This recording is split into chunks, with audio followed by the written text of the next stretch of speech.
자, 여러분, 요셉에 관한 설교하다가 지금 지난번과 오늘 계속 두 번에 걸쳐서 야곱을 생각합니다. 왜 야곱을 생각할까요? 제가 말씀드렸죠. 요셉에 대해서 생각할 때 요셉에게 가장 중요한 사람도 생각해 봐야 된다. 왜냐하면 요셉에게 가장 큰 영향을 주었기 때문이다. 그 사람이 다름 아닌 아버지 야곱입니다. 지난번에 우리는 야곱의 생애 마지막 시간에 나타난 그의 믿음의 특징 두 가지를 살펴보았습니다. 다 기억 못하실 거예요. 괜찮습니다. 제가 잠시 간단히 말씀드릴게요. 야곱의 생애 마지막 날 보여주었던 믿음의 특징 첫 번째는 뭡니까? 그가 죽으면 시신을 어디에 묻으라 그랬습니까? 애굽이 아닌 가나안 땅에 묻어달라. 가나안 땅은 하나님이 약속하신 땅이었어요. 자, 그러니까는 이 일을 히브리서 기자는 야곱이 본향을 바라보는 믿음을 가진 사람이었다. 즉 나그네 의식을 가진 사람이었다. 이 땅에 살고 있지만 삶의 최종 목적지가 하나님의 나라임을 알고 살았던 사람, 그가 야곱이었다. 야곱의 믿음을 평가했습니다. 자, 두 번째 야곱의 믿음의 특징이 무엇이었습니까? 그가 죽기 직전에, 오늘도 본문 보겠지만 그의 모든 자손들에게 다 일일이 축복 기도를 해줍니다. 이건 단순한 기도가 아니라 그랬죠. 이게 뭡니까? 그의 자식들을 하나님과 마지막까지 숨을 거둘 때까지 연결시켜 주고자 했던 아버지의 이 마음, 사랑이다 말씀드렸어요. 이게 지난번에 살펴봤던 야곱의 생애 마지막 순간 보여주는 믿음의 두 가지 특징입니다. 자, 지난번에 나누지 못했던 야곱의 생애 보여주는 믿음 한 가지를 좀 더 우리가 생각해 보도록 하겠습니다. 창세기 48장 1절 말씀 보면은요, 요셉은 아버지 야곱이 병들었다는 소식을 듣게 됩니다. 그리고는 이제 곧 아버지가 임종하겠구나. 이 아버지 임종을 직감했어요. 자, 그래서 혼자만 가는 것이 아니라 두 아들 므낫셋과 에브라임을 데리고 임종을 맞이하는 아버지를 찾아갑니다. 자, 그런데 야곱이 너무 나이가 많이 들고 젊을 때 고생을 많이 해가지고 노안이 일찍 왔나 봅니다. 눈이 어둡고 앞을 보지 못해서 누가 므낫셋인지 누가 에브라임인지 분간을 못합니다. 여러분, 오늘 본문 10절 말씀을 한번 보십시다. 이스라엘의 눈이 나이로 말미암아 어두워서 제대로 보지 못하더라. 앞을 보지 못하는 겁니다. 요셉은 아버지를 찾아가면서 이런 마음을 가졌어요. 내 아버지가 임종하기 전에 내 아들들에게 아버지의 축복을 받게 되겠다. 자, 그래서 앞을 보지 못하는 아버지 야곱을 대신해서 야곱의 오른팔을 손을 큰아들 므낫셋에 올리고 왼손을 둘째 아들 에브라임 머리 위에 이렇게 올려놓았습니다.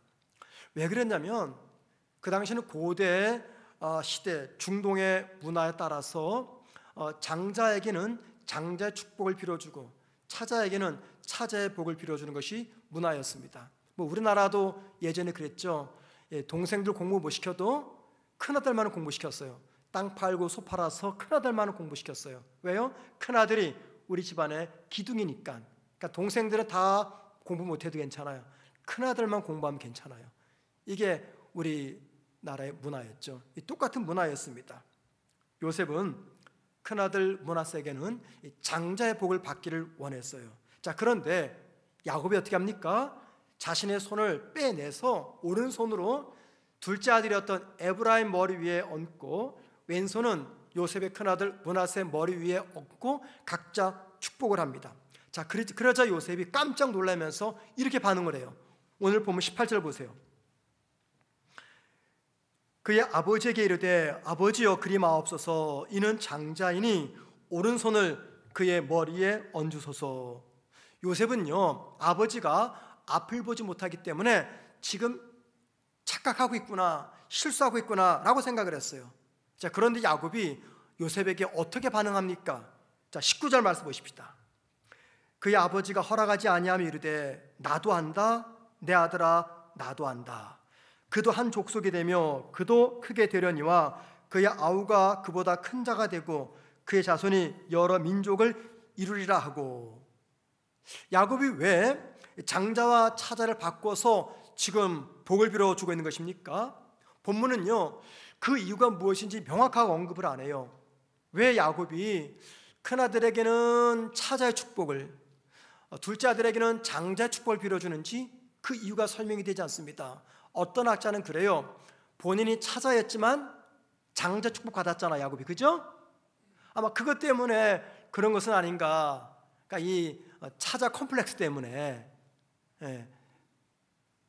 요셉의 차자에게 장자 축복을 준 것은 아닌가, 이렇게 해석도 하는데 그건 뭐 정확하지 않습니다.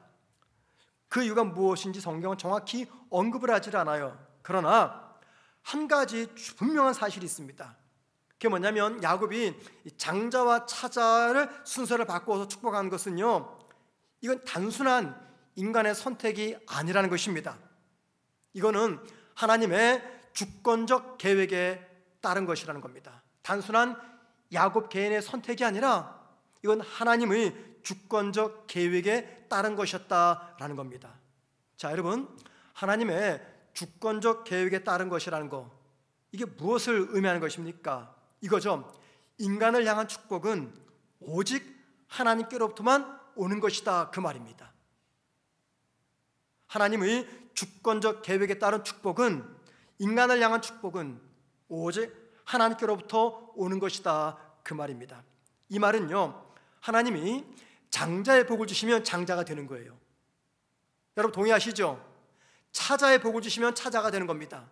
동의하십니까? 동의하지 않습니까? 아니면 억울하십니까? 하나님 왜 그래요? 따지시겠습니까? 따질 수 없어요. 우리가 누리는 복은 다 하나님께 속한 겁니다. 그래서 하나님이 장자 축복 주시면 장자가 되는 거고요, 차자 축복 주시면요, 차자로 사는 겁니다. 그러니까는 우리에게 주시는 모든 복들은 하나님께서 주시는 것인데, 하나님 주시는 복을 내 방식대로, 내 마음대로, 내 취향대로 받거나 받지 않거나 할 수 없다, 그 말입니다. 자, 그래서 여러분, 이런 야곱이 두 손자에게 복을 빌어주는 이 말씀을 생각하면서 떠올랐던 한 단어가 있습니다. 한 단어. 그 단어가 뭐냐면 분복이라는 단어입니다. 오늘 설교 제목입니다. 분복. 이 분복을 한자로 풀면은요, 분은 무슨 문자냐면 나눌 분자입니다. 복은 복복자입니다. 그러니까 분복이란 무슨 말입니까? 복을 나누어 준다, 그 말이에요. 근데 이 분복을, 복을 나누어 준다, 이 분복을 성경적 개념으로 바꿨으면 이게 어떤 말이 될까요? 이런 거죠. 하나님이 당신의 주권에 따라 각각의 사람에게 나누어 주신 축복과 삶의 목, 이게 성경적 분복입니다. 다시 말씀드릴까요? 하나님이 당신의 주권에 따라 각각의 사람에게 나누어 주신 축복과 삶의 목, 이게 분복입니다. 자, 이렇게 말한다면 저와 여러분은 지금 하나님 주신 이 분복을 누리면서 살아가는 거예요. 어느 정도 차별도 있고 비교도 되지만 이 부정할 수 없는 것은 우리 모두는 하나님께서 내려주신 분복을 받아서 살아가고 있다. 그게 뭐라고요? 삶의 축복과 삶의 목이라는 것입니다. 자, 그런데 여러분, 솔로몬도 이거 똑같은 얘기를 했어요. 전도서 5장 19절에서 솔로몬은요, 하나님이 베푸시는 분복을 이렇게 설명합니다. 자, 보세요. 또한 어떤 사람에게든지 하나님이 재물과 부요를 그에게 주사 능히 누리게 하시며 제 목을 받아 수고함으로 줄고하게 하신 것은 하나님의 선물이라. 무슨 말입니까? 하나님이 주신 분복을 이야기해요. 이 말씀에 의하면 하나님은 분복으로서 어떤 사람에게는 넘치는 재물을 주셨어요. 어떤 사람에게는 건강을, 어떤 사람에게는 지혜를, 어떤 사람에게는 외모를 선물로 주셨습니다. 또 자녀도 주셨죠. 우리가 누리는 모든 것들은 다 하나님께서 공급하신 하나님의 분복이다, 그 말입니다. 중요한 건 뭐냐면 우리가 부인하고 싶어도요, 우리가 누리고 있는 모든 것들은 결국 하나님께서 공급하신 하나님의 분복이라는 것입니다. 자, 그래서 여러분, 분복을 이해하는 데 있어서 가장 중요한 핵심이 있습니다. 그것은 우리가 분복을 얻게 되는 것은 우리의 공로나 우리의 열심 때문이 아니라 하나님의 주권에 따른 결과라는 것입니다. 우리의 노력과 우리 열심에 따라서 얻는 것이 아니라 하나님의 주권과 하나님의 뜻에 따른 결과라는 겁니다. 뭐가요? 우리가 지금 누리고 있는 모든 하나님의 분복들을 말하는 겁니다. 그래서 여러분, 이 분복이라는 단어를 하나님과 연결해서 생각하면요, 이렇게밖에 생각할 수가 없어요. 자, 보세요. 내가 장자로 태어났다고 해서 장자로 사는 게 아닙니다. 내가 차자로 태어났다고 해서 차자로 사는 것이 아닙니다. 하나님이 정하신 대로 사는 것, 하나님께서 계획하신 대로 사는 것, 그게 인생이라는 것입니다.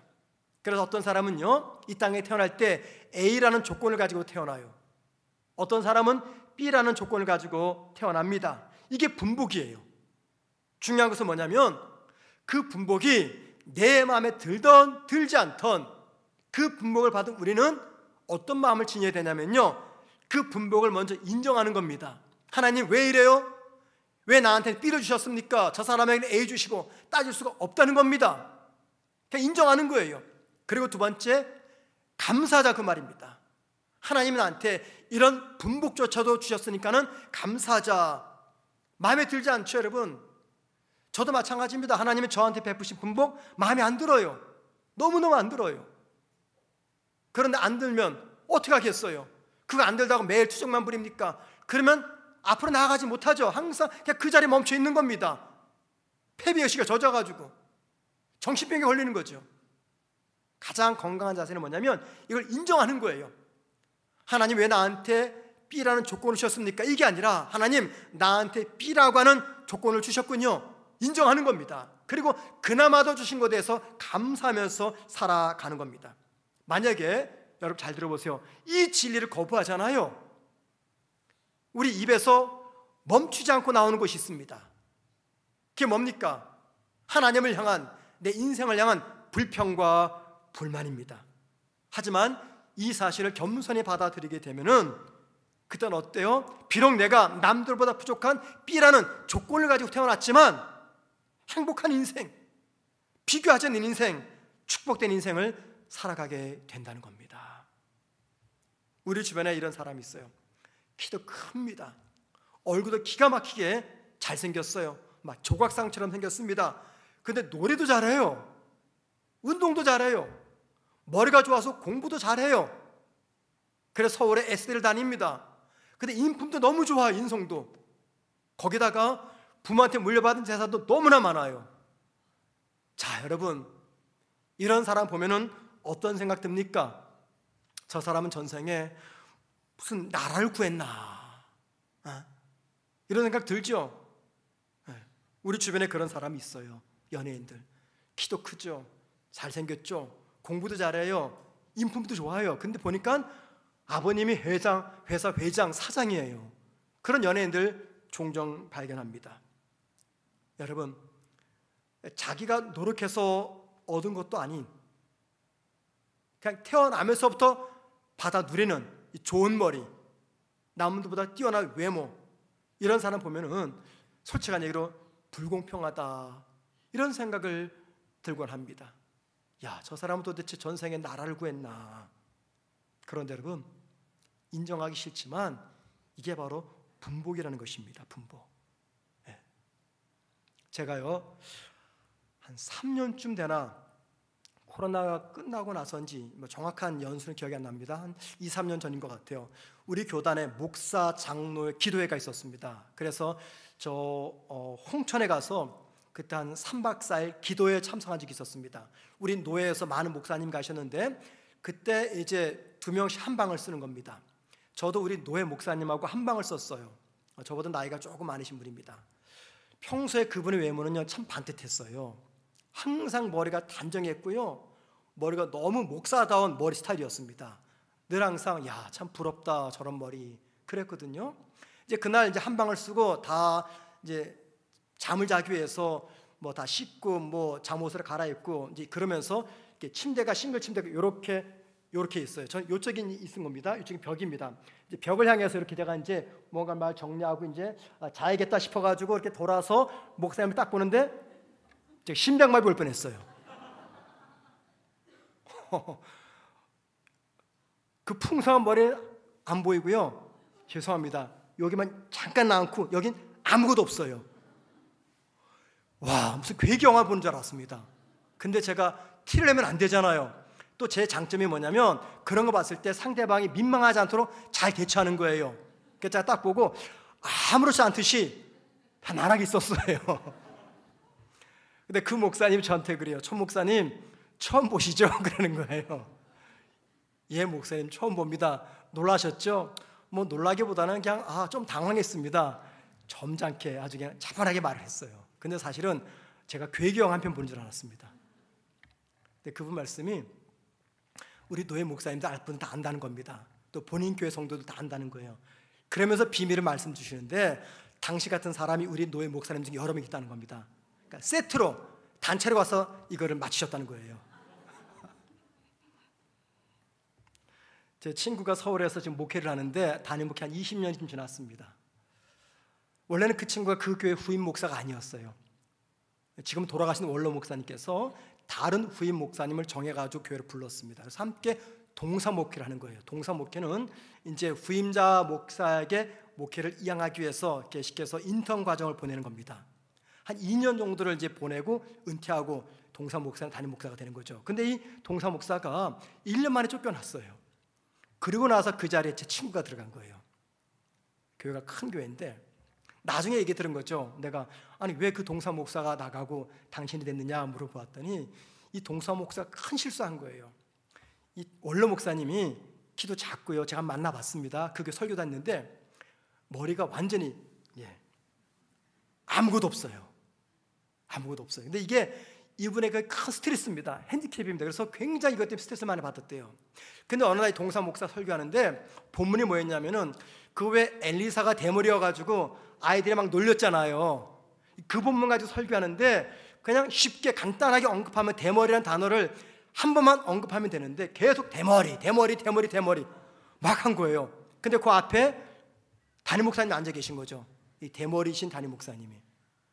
그래서 목사님이 몹시 화가 났다는 겁니다. 자기를 정향해서 온 성도들에게 나를 지금 비웃고 있다. 그럴 수 있겠다 싶은 생각이 들었어요. 그래가지고 얼마 있다가 이 동사 목사님이 그 교회에서 그만 나가고 말았습니다. 여러분, 사람의 외모를 가지고 비하하는 것 가장 비열하고 치사한 짓이죠. 가장 비열하고 가장 치사합니다. 그런 사람은요 인격 번화 많아요. 상대도 하지 마세요. 여러분, 인정하기 싫지만 이게 분복이에요. 아무리 먹어도 살아앉는 여성들 계시죠. 너무 부럽죠? 근데 물만 마셔도 자고 나면 막 1kg씩 늘어요. 약을 먹고 운동을 해도 이게 안 빠져요. 체질이기 때문에. 그런 분들이 있어요. 이게 어쩔 수 없습니다. 제가 여러분들 아무리 걱정한다고 밥을 하루에 뭐 3번, 4번 먹는다고 키가 자라겠습니까? 안 자라요. 그게 분복이에요. 분복이에요. 그냥 사는 거예요. 이것 때문에 하나님 왜 나는 B라는 조건 주셨습니까? 아무리 따져봤자 A로 안 바뀝니다. 나만 힘들어요. 속만 상해요. 지쳐요. 시험에 듭니다. 그냥 받아들이는 겁니다. 자, 그러니까 이런 겁니다. 우리 모두에게는요 남들과 차별되고 비교되는 하나님 주신 분복이 있다는 겁니다. 여러분, 한번 물어볼게요. 여러분에게는 하나님 주신 분복이 무엇이 있습니까? 없습니까? 하나님, 전 하나도 없네요. 아니에요. 모두에게 있습니다. 그런데 여러분, 그것이 무엇이든 겸손하게 그 분복을 받아들이자, 수용하자라는 겁니다. 비교하지 말고. 여러분, 이 분복에 관해서 유명한 달란트 비유 있죠? 5달란트, 2달란트, 1달란트. 2달란트와 5달란트 분복받은 겁니다. 그거 가지고 그들은 열심히 사용했어요. 더 많은 이득을 남겼죠. 주인으로부터 큰 칭찬받습니다. 1달란트 분복받은 사람 어때요? 그걸 땅에다 묻어두고 곰곰이 생각하는 거죠. 왜 하나님이 나한테는 이 B만 주셨는가? 저 사람이 A 주셨는데.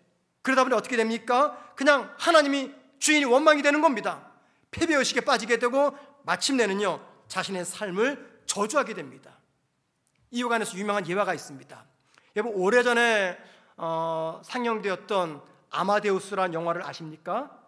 혹시 보신 분 계세요? 모차르트 이야기인데, 아마데우스 모차르트.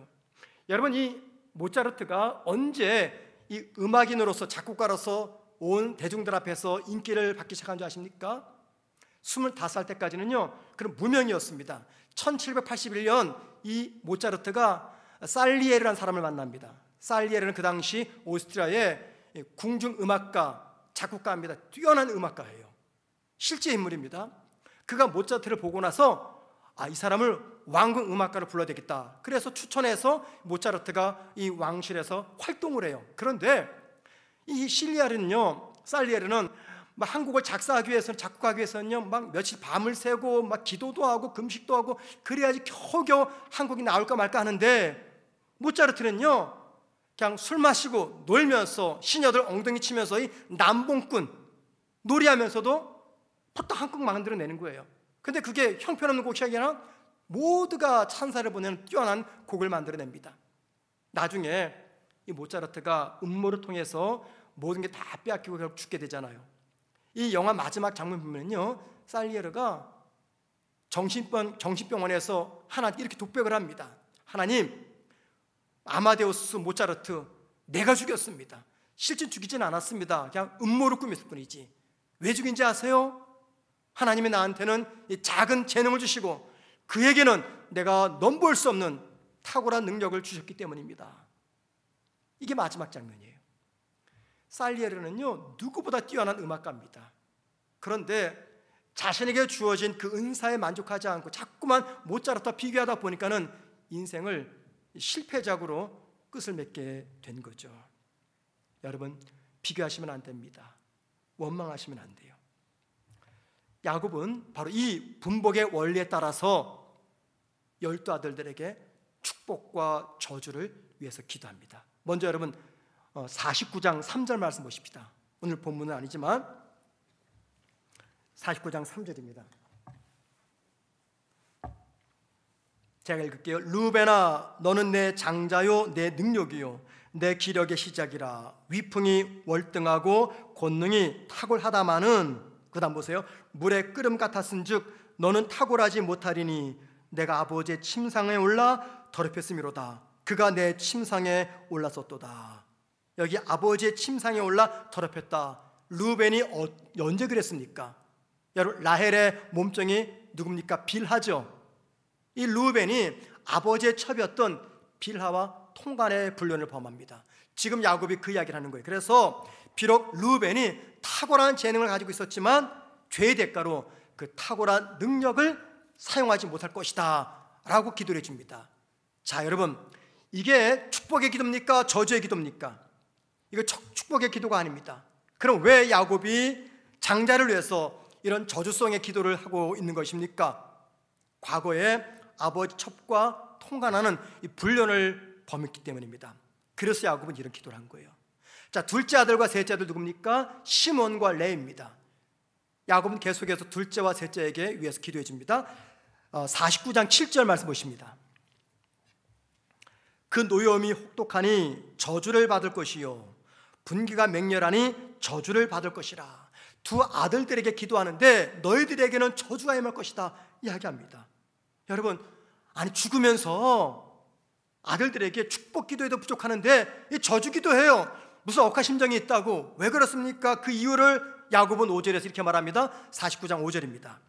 시몬과 레위는 형제요 그들의 칼은 폭력의 도구로다.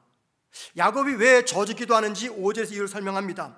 창세기 34장 보면은요, 야곱의 딸 디나가 하몰의 아들 세겜에게 강간을 당해요. 이제 그 소식을 시몬과 레위가 알게 된 거죠. 근데 이 세겜이 디나에게 푹 빠졌습니다. 결혼하고 싶어 했어요. 그러자 시몬과 레위가 어떤 제안합니까? 너가 내 딸과 내 동생과 결혼하려면 너희 부족 모두가 다 할례를 받아야 된다. 그랬더니 이 세겜 부족들 다 할례를 받은 거예요. 이 성인 남자가 할례 받으면 이게 얼마나 고통스럽습니까? 제가 이번 주일날 이제 이 할례에 관한 설교를 할 텐데 너무 고통스러운 거죠. 그 틈을 이용해서 시몬과 레위가 그 세겜 부족 남자들을 다 그냥 살육을 해버립니다. 죽여버려요. 지금 야곱은 그들의 그 죄 때문에 이런 기도하는 거예요. 그 노여움이 혹독하니 저주를 받을 것이요 분기가 맹렬하니 저주를 받을 것이라. 자, 첫째, 둘째, 셋째까지만 봅니다. 다 저주성의 기도예요. 그런데 8절 말씀 보면은요, 유다를 위해서는 축복의 기도를 해줘요. 자, 8절 보십시다. 49장 8절입니다. 유다야 너는 내 형제의 찬송이 될지라. 내 손이 내 원수의 목을 잡을 것이요 내 아버지 아들들이 내 앞에 절하리로다. 이게 무슨 기도입니까? 유다 족속은요 나머지 11족속에 보다 더 큰 민족과 족속이 될 것이다. 축복의 기도입니다.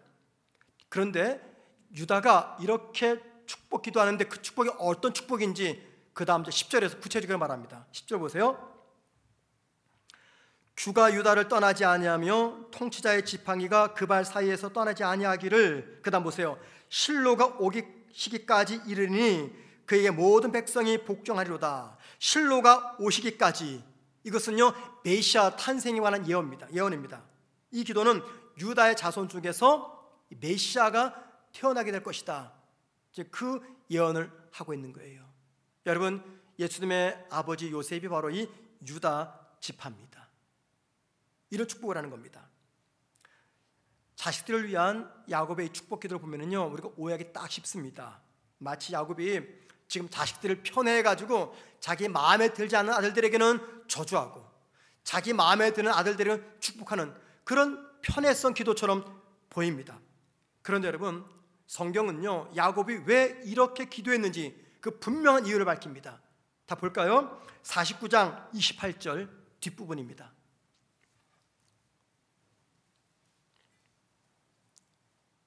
이렇게 말합니다. 곧 그들 각 사람의 분량대로 축복하였더라. 12아들 다 축복 기도한 다음에 그렇게 축복 기도하고 저주 기도했던 그 이유가 무엇이냐면 그들의 분량대로 축복 기도했다. 이 말은 야곱이 자기 마음대로 편애성에 따라 기도한 것이 아니라 아들들 각자가 마땅히 받을 만한 분량대로 축복했다, 그 말입니다.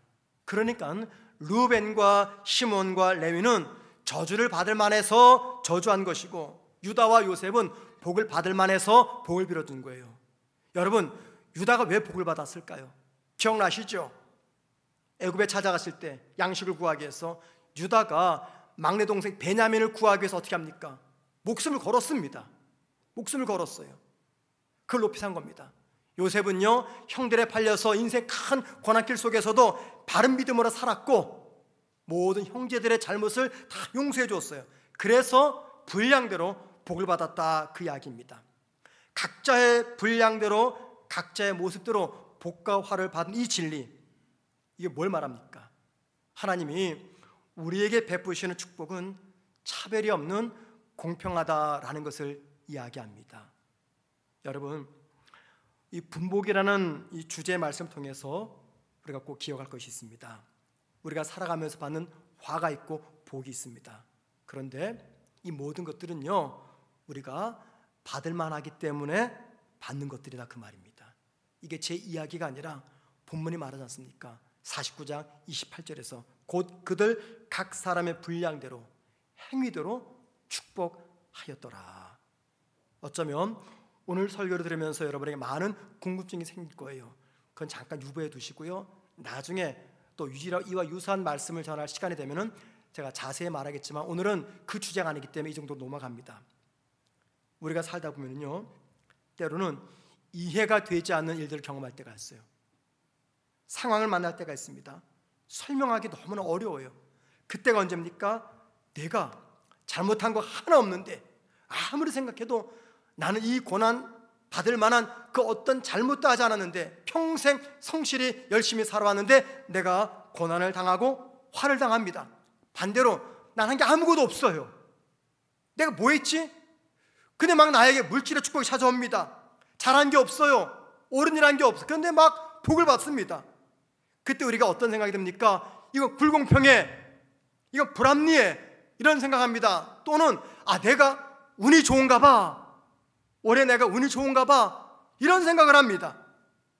그런데 여러분, 오늘 말씀을 보면은요 우리에게 내려지는 모든 화와 복의 종류들은요 원칙적으로는 각 사람의 분량에 따라서 되어진 일들이다라고 말합니다. 이건 이런 거죠. 너무 간단한 이야기인데, 기본적인 이야기인데, 공부 열심히 하면요 좋은 성경 나옵니다.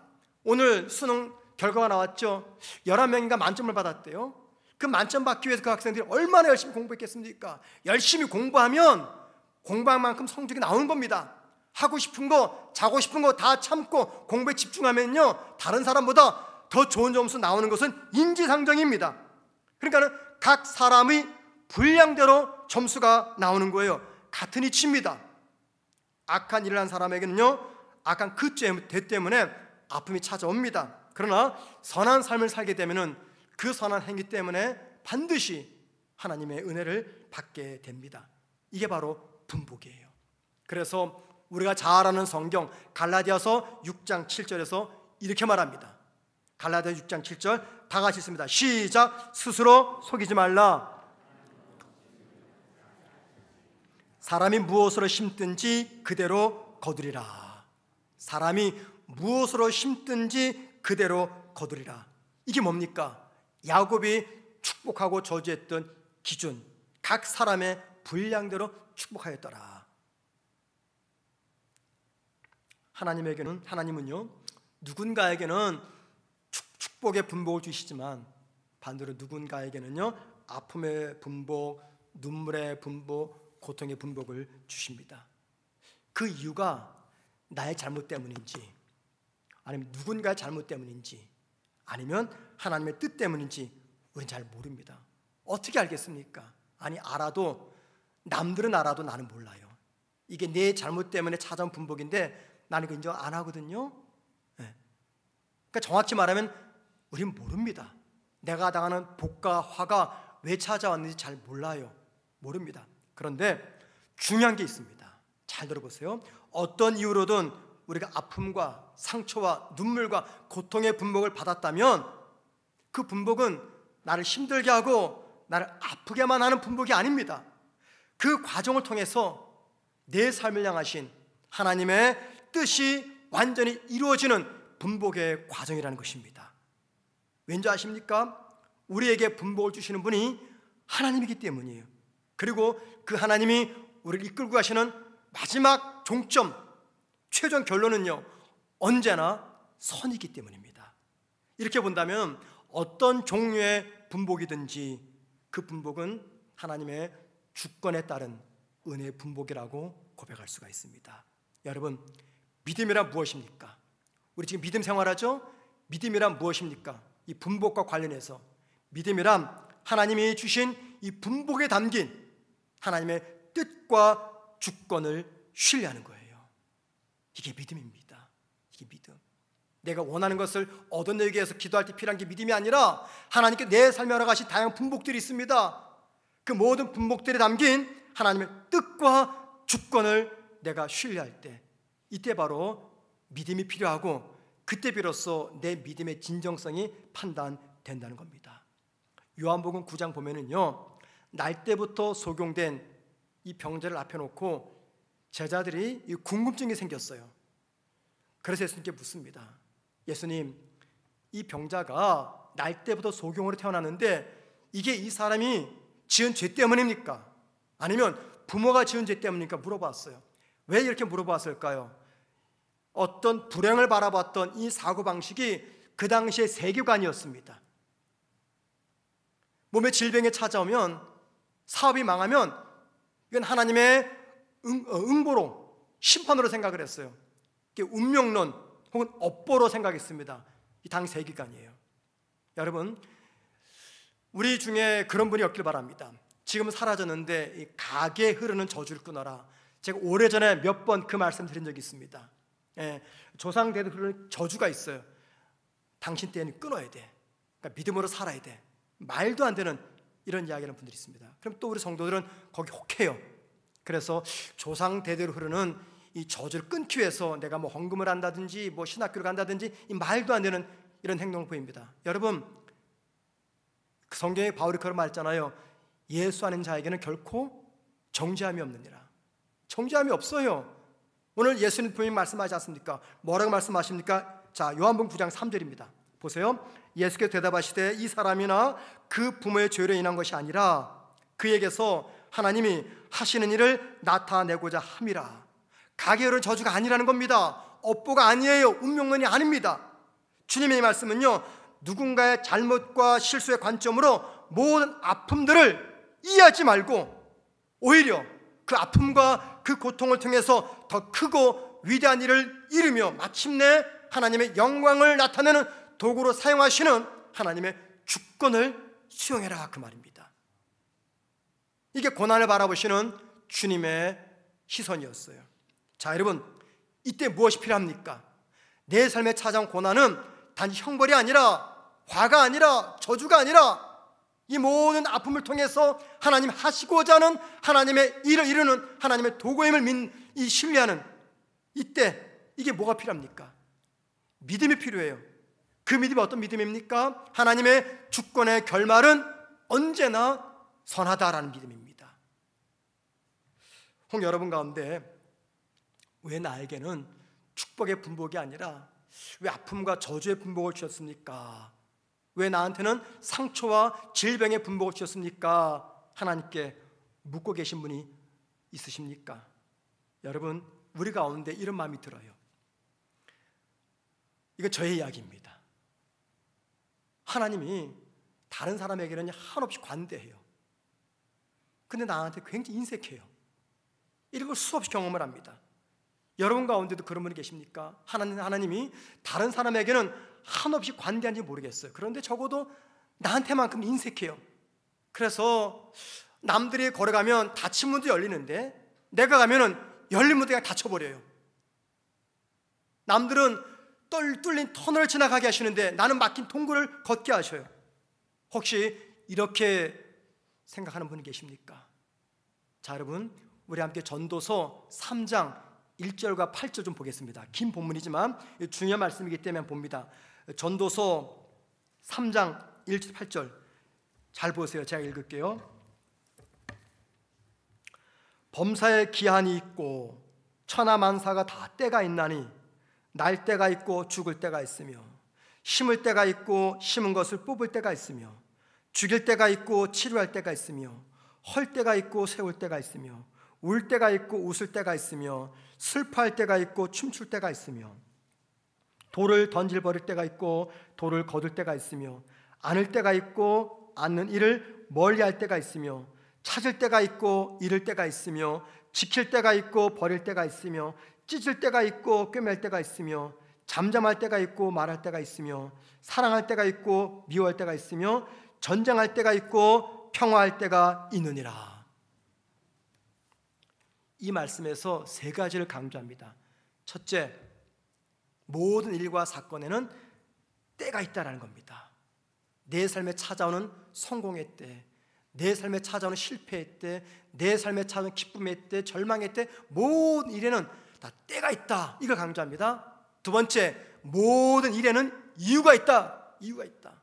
내 삶에 절망의 분복에 찾아오는 이유, 내 삶의 형통이 찾아오는 이유, 내 몸의 질병이 찾아오는 이유, 내 몸의 아픔이 찾아오는 이유, 내가 실패를 경험하는 이유, 내가 성공하는 이유, 모든 일에는 때가 있지만 동시에 이유가 있다라고 말합니다. 세 번째, 뭘 이야기하냐면요, 내 삶에 일어나는 모든 일들은 하나님의 동의가 없이는 절대 일어날 수가 없다. 그러니까는 내 삶에 일어나는 모든 것들은 하나님의 주권하에 일어난다, 그 말입니다. 그리고 여러분, 이 말씀으로 만들어진 찬양이 있습니다. 찬송가 487장입니다. 좀 시간은 지나가겠지만 여러분과 함께 좀 부르고 싶습니다. 487장 우리 함께 찬양합니다.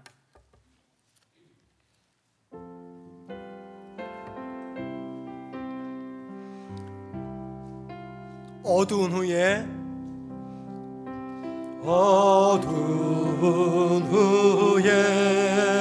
빛이 오며 바람 분 후에 잔잔한 소나기 후에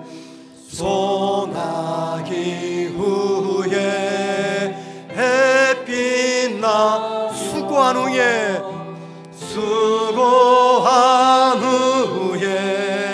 심히 2절입니다. 연약한 후에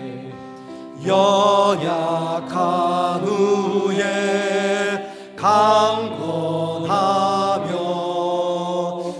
해통한 후에 위로하고 눈물 난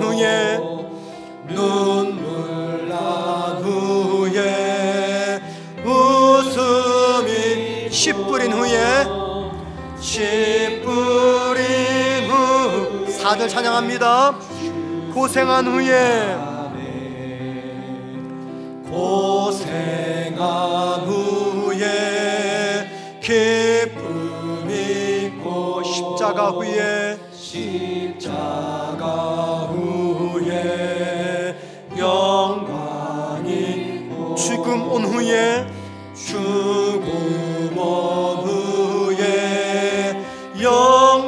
영생하니 이러한 도가 진리로다. 할렐루야. 여러분 믿으십니까? 예, 그래요. 전도 3장 1절과 8절 말씀처럼 찬송가 487장 말씀처럼 모든 것은 하나님의 주권에 의해서 하나님의 정하신 때에 이루어집니다. 고난과 기쁨, 어둠과 빛, 슬픔과 웃음, 모든 것들이 하나님의 섭리하에서 이루어집니다. 삶의 어려움과 기쁨 모두가 하나님의 때 이루어지며 모든 것들이 하나님의 주권적인 계획하에 있는 것입니다. 혹 여러분 가운데 현재 어려움을 겪고 있는 분들이 계십니까? 그 어려움이 하나님이 나한테 내린 분복이든 또는 내가 지금까지 살아온 결과물이든 이건 중요하지 않습니다. 정말 중요한 것은 지금의 고난은요, 하나님이 정하신 때 반드시 지나갈 것이며 그 이후에 하나님께서 인생의 새로운 빛과 기쁨의 순간을 허락하신다는 겁니다. 혹 여러분 가운데 부유하고 모든 것이 넉넉하고 모든 것이 평안하고 잘 되는 분들이 계십니까? 사업도 잘 됩니다. 물질도 풍요롭습니다. 건강하고 가정도 행복하고 자녀도 잘 됩니다. 여러분 꼭 기억하세요. 내가 누리는 모든 것들은요, 하나님께서 공급하신 하나님의 분복입니다. 그 분복은 단순히 나의 기쁨, 나의 만족, 우리 가족만을 위해서 쓰라고 주신 분복이 아니라는 겁니다.